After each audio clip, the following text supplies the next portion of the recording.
Well, then that brings us to his latest film, Knock at the Cabin. Obviously came out in like February this year, early 2023. And stars Dave Bautista, stars Ron from Harry Potter, Ron Weasley. Yo, you gotta do him like that. Rupert's Grint. It's just funny. Like I was bummed out that he was killed off. So I was like, damn, I wanted to see more Rupert. Spoilers. Spoilers. There it is. Yeah. This is a very new movie, and we're gonna spoil it. This came out early this year, and for me, honestly, like weirdly enough, like for me, this is the most by the book it felt for me for Knock at the Cabin. Like this is a movie, like when I was watching, I was like, I feel like the next scene's gonna go like this, and then it went like that, and then the entire movie went like that, and then it ended. I was like, that's kind of just exactly how I expected it to go. So like I was a little disappointed from that front. I still liked it. I think I gave it a 3.5 star. So I still liked it. I just wasn't blown away by it. I just felt like it kind of went exactly as I expected it to. And then I know it's based off a book called Cabin at the End of the World. I'm gonna say, have any of you guys read it, or are you aware of the book? I'm aware of it. He changed basically the entire ending of the book, but the first 2/3 of it are mostly an adaptation. And then he kind of does the opposite pretty much of the ending. But again, I didn't read the book and have like an attachment to it. I did think the book's ending was interesting, like reading up on it, but for me, Knock at the Cabin was good. I thought the performances were really great. Camera work was awesome in this. Some of the shots in this are absurd. Yeah, best shot of the year. The the one with the axe. Or no, the one with the reflection. Next to it. That's cool.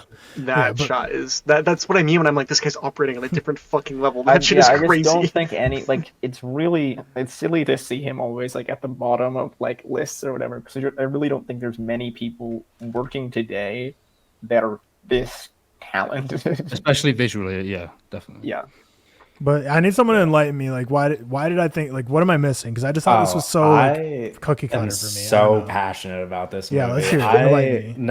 It's not at the very top of my ranking, but I think when I rewatch this one, I'm gonna be like, this might be my favorite one, because I recently had a lot of discourse about it, and I remember I'm not gonna get into the details of the conversation.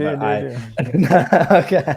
I was talking to somebody, and they said that they hated this movie. And then I sent them like a passionate 5-minute voice message about why I loved it. And mid voice message, I like had to stop myself from crying because of how much I'm into this movie.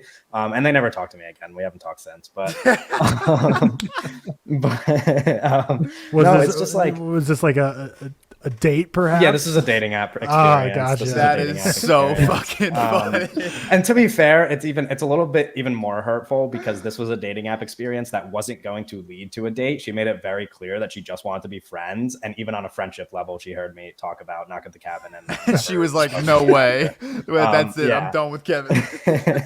But no, I just I think some of the stuff that we talked about for his previous movies, obviously, like how much of an optimist he is and how emotional I find some of his movies. I just think he's like operating at the highest level in terms of that stuff in this movie, because it's just like, it's so Doug mentions the book, and I know that the book has a different ending than the movie, and I think that kind of explains why this is so good, because it shows M. Night as the optimist and as like this super empathetic person that he is, because it's just a movie about leaving the planet a better place for your children, which like to me is such a beautiful thing, because we see I compared it to The Happening, obviously, like the climate change stuff. It's like people not really caring about the damage that's done to the planet, and to see an older generation actually take responsibility for what's going to happen to a younger generation, and specifically in this situation, it's a father-daughter relationship.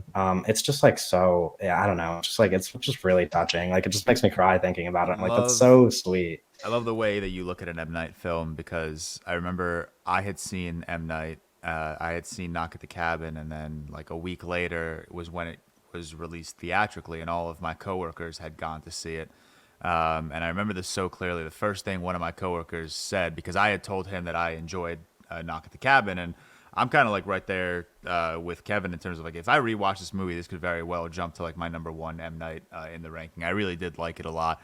But my coworker looks me dead in the eyes and goes, "Bro, I don't know how you like that movie. I feel like I just watched a Reddit thread come to life in the worst way possible." I had almost the exact same experience. I had literally almost the exact same experience. I have like a friend, in my head, I'm like, oh, God, am I really about to like defend M. Night for 10 minutes and like talk to him about like what like M. Night is actually trying to say in his films, or should I just leave it at Reddit thread come to life? Yeah, well, that's what I learned, is that getting too passionate about these movies, from my voice message experience, I'm like, getting too passionate about these movies is maybe not a good idea. Maybe we just need to like let people who hate on him just like kind of for Kevin, Doug, and Owen, is Knock at the Cabin all of your number ones of the year right now? No, it's not my number one of the year. I think It's mine though. It's Owen's, I believe. No. It is Owen's, yeah. Okay. It's not mine. Not Kevin. Is yours There Oppenheimer? are, Kevin? believe it or not. Yeah, mine is Oppenheimer. Mine's Yeah. Oppenheimer. Our directors I like more than M. Night, shockingly. Yeah. Yeah, anything with Tom Cruise is gonna probably take precedence. Yeah. Yeah. Oh, you already know, brother. Seth, where did Knock the Cabin land for you in This terms year? Of, like, in terms of your M Night rankings? Oh, into the Emirates, so it's fifth. So again, this is a 4-star of me. I think it's really, really good. I really enjoyed this, and I defend this quite a lot. I think this could be really high. I actually think in my year ranking as well, I think it's in the top kind of 7 or 8 ish. But I've not seen as much this year as a lot of. It's number 5 for the year for me right for now. the year. Yeah, number 5 for the year. Mine's around the same. I think it's like It's 7. 1 for the year, 3 for M. Night in total. Okay. 3 for M. Night. I didn't know it was that high for you. Yeah, I think think it's this great. movie's Yeah, I think it's great. really good. Yeah, same. Prime era. Yeah, I think we're really operating in like a high Yeah, level actually. where I don't see him like stopping. I'm Bro, so his excited next for movie Trap. might be like one of the like top Well, it's like- 250 It's the potential. movie Put on the theater sight and one, sound right? list. No, it's No, it's a concert. Yeah. Concert. So Yes. he has 2 movies this decade. Both of them are in the top 10 of this decade for me.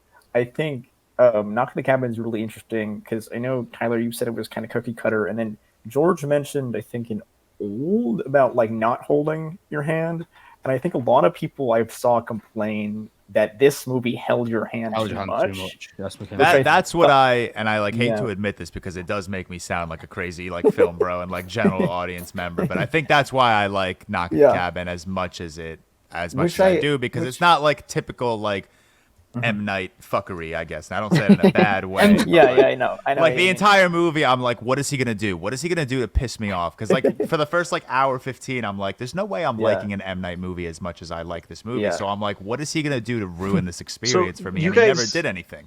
You guys know what like the book ending is, right? No, I do because not. I think George, I think if the movie ended, which it never, if an M. Night movie would never end like this, and that's why, no because he shot. wasn't going to. Okay, some inside baseball about this movie, real quick. M. Night was only going to produce. This was like his production company was going to make this movie because his production company got the rights to the book, got the film rights to the book, right? And he was going to produce it. And I think it was like he might have been a co-writer, he might have just been doing passes over the script or whatever, but he wasn't like the main writer. He wasn't going to direct. He was just going to produce it. And then like some stuff happened. I think somebody approached him and was like, "You should really direct this movie. This seems like something you would do." And he was like, "Yeah, I mean, I really like some of the ideas here." But then part of him directing it was saying like, I have to completely rewrite it. I have to rewrite it because the movie is too pessimistic. The end of the book, the daughter dies. Then at the end of the book, they kill the daughter, and then nothing happens, and then the world ends. Yeah. That would have been the M. Night fuckery that removed me from the movie. Yeah. Yeah, But he would never do that. Yeah, he would never do that. That's It's way just too so pessimistic. anti what he's all about. Yeah. That's interesting. I did not know the book ended like that. That's kind of wild. So Yeah. Lars von Trier, isn't it, Doug? That's Yeah, the part. Yeah. let's like fucking Yeah, like that's exactly nymphomaniac. how it is. Yeah, Exactly how it's film would end. Yeah, it's interesting. Yeah, no, but unlike the cookie cutter stuff, I think it's like, I don't know, I'm just so removed from even thinking about stuff like that. I think it's like I don't really care, I guess, where it's going, or what it. I don't know. It's more of, I think. But again, Batista's I really don't say strong. like cookie cutter or like No. he's holding No, your I know, hand I in know. like a bad way. But like just from like my perspective as someone who never like has felt attached to an M. Night film Yeah. the way you guys do, it's just it's No, something I sure. enjoyed watching. Like watching but I know him a lot just of deliver people something did like have that as like a negative. and but I don't know. I'm not really worried about him. I don't think he's holding our hand necessarily in this one as much as people would like to kind of point out. It is because funny I think, though. yeah. Go on. Yeah, go on. Oh, I think there's just like a lot of stuff really in the forefront, and there's a lot of like it's easy to follow, right? But I just think there's so much more to the film than what is at the front. So I think this is a movie that you could very easily watch and get like the very surface level enjoyment idea of it, whereas some of the other movies people could be a little more confused. But I just think there's a lot more to this movie, and I think he's kind of operating at this like crazy level where he can both hold the hand of someone that needs it, but also like kind of have this explosion in the back room. But it is funny though how like the same people who are saying he held your hand too much with this one, it was basic whatever the usual criticism. Yeah. The same people who criticize him for doing things other filmmakers don't do, and I think which is why really I think interesting. If Knock at the Cabin was released under like a different name, it'd I probably said be that in my more. review. It's just because it's like I think at that point when we're like, oh, he's holding my hand here, he's not holding my hand here. It's like, all right, come on, like this is really not. Like, what are we talking about? I wanted to tie it back to Tyler C. Whitmore over here, because he asked like, oh, like what am I missing? And I think with Knock at the Cabin specifically, I think that it's like to really get out of this movie, you just have to have fucking loads of empathy for these characters. You know, it's like if you don't have loads of empathy for these characters, and I think that the movie's doing like a lot to help you feel that way from like the way that it's shot, where like you feel every fucking inch of Dave Bautista's face, well. Like in the cast. Yeah, incredible. And the cast is wonderful, but there's so many close-ups. Yeah, exactly. Yeah, definitely. I think Dave is great. There's one thing about we spoke about this yesterday. Yeah, he's really good. There's one thing about M. Night's like the way he shoots his films that I want to get your perspective on, because I've noticed in a lot of his filmography, there are very interesting shot selections where like, and I'm gonna do it with my camera, not my camera, but like the person's like down here off to the side. Yeah, like they're never like the focal point of, and I noticed it in The Happening. I noticed it in Lady in the Water when I watched it. Same thing with The Village. There's very like interesting shot selections where like anyone who doesn't understand M. Night's filmography will look at that and be like, that is a bad shot. Like the man, like there was one shot in Knock at the Cabin. I remember watching this when I saw it in theaters, because my first thought was people are gonna hate that shot. It was literally a shot of Rupert Grint, and like half of his face was like here. Like out like of off the camera, screen. right? Yeah, like off camera. I know what shot you're talking about. That's a cool shot. Yeah, but like that shot's pretty awesome. What is the point of like those types of shot selections? Like, why is he like limiting like his like I guess characters in the movie? I can't speak for M. Night specifically. I think that, but I think that in general, like, and obviously like each individual shot has its own meaning, right? Yeah. But I think that in general, overall, I think M. Night, and we've kind of like alluded to this a couple of times over this podcast episode, but I think M. Night is very much like a spatially focused filmmaker, but like spatially not in just like the space of the frame, which he is also that, but I mean like the physical space in which the narrative takes place, where like locations are really important. I mean, we talked about even like the movie he just wrote, Devil. That's a movie that takes place in a fucking elevator, right? Yeah, and it's he's like amazing at like utilizing like rooms and like just and Knock at the Cabin, that's like it's the movie's called Knock at the Cabin, right? It's all about this fucking cabin that they're staying at. Old is the beach that makes you old. It's all on this beach. It's like all of his movies are all about these locations. Like these locations are always like the main character of the movies, really, in most of his movies. At least you can picture the exact space. It's like you have an understanding. Looking less at the characters and where they are.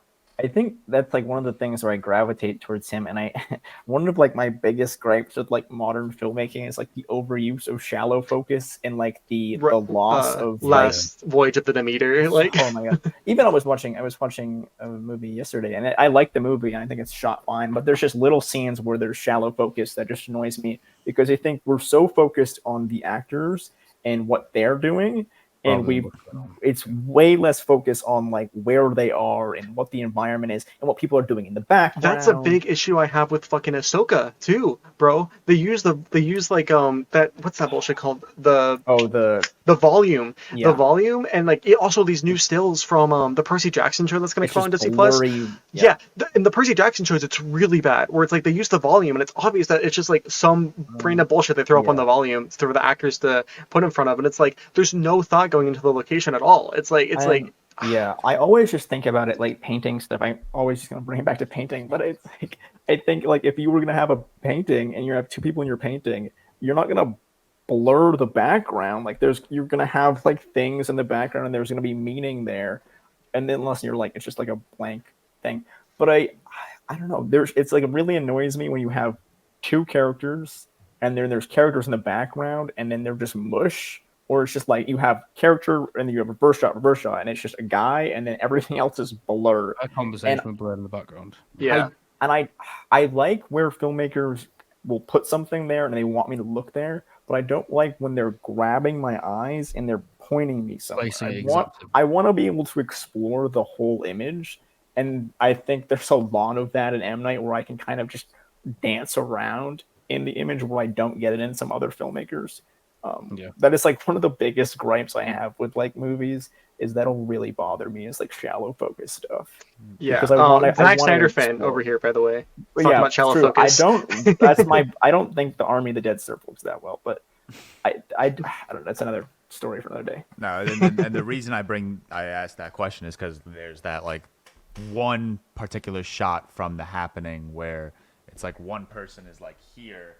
And then one person is on the complete other side, and like half of their faces are both in the screen, like here and here. I would have and to like look at it. all of the discourse is like this is an actual shot from this movie, and it's like okay, well it's an M. Night movie, so he's going for something, but I understand why that may look like either just a lazy shot or a bad shot to like someone who just isn't familiar with M. Night as a filmmaker. I want to talk about just like briefly touch back on to what Seth brought up, which is the shot of the year. Maybe not just shot, maybe like the still, like the single like screen, like the screenshot of the year.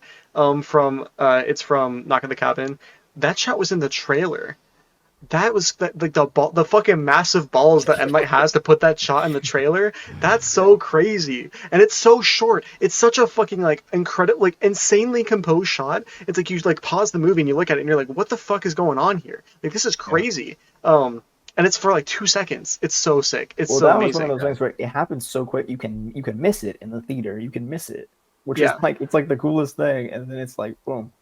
It's such a throwaway shot, but it's like the coolest shot ever. Oh, it's so good. Yeah. And that's how I feel about like these. That's why when I'm like prime M. Night is right now. We're in this era. It's because I think Old and Knock at the Cabin are these like very conceptual, like tight concept movies, right? But then also on top of it, they're so well shot where even like the worst shot in Old or Knock at the Cabin is better shot than like any fucking Gal Gadot Netflix bullshit. Like, well, yeah, that's just I don't know. I wanted to kind of touch on this because we talked about it like the whole time, but even like with the shot selection and different thing, I think there's something like with M. Night and I think any filmmaker of this like quality. I think there's always like this level of like going to anything that he does is looking at it first that it is intentional, because I think there's a lot of weird talk about when M. Night does something and it's like, oh, that's not on purpose, that wasn't done on purpose, and there's like a treatment of like, oh, it's so bad it's good. But I think any shot where George was talking about those shots, I'm not remembering them entirely. I'm literally trying to Google it right now. Yeah, I know. It's like any shot where there's something where it's like, oh, that's interesting. I think there's always like a point of like, okay, so why is this the way it is necessarily? Because it's not like he like showed up and like said, all right, this guy's not in frame or something. So I think that is very interesting about what like everything that he does is very interesting. I think he's always working in this like interesting attempt at trying to do something different there. To put a bow tie on this extended and thoughtful discussion on M. Night, let's just go around and do our rankings now, so what the order is.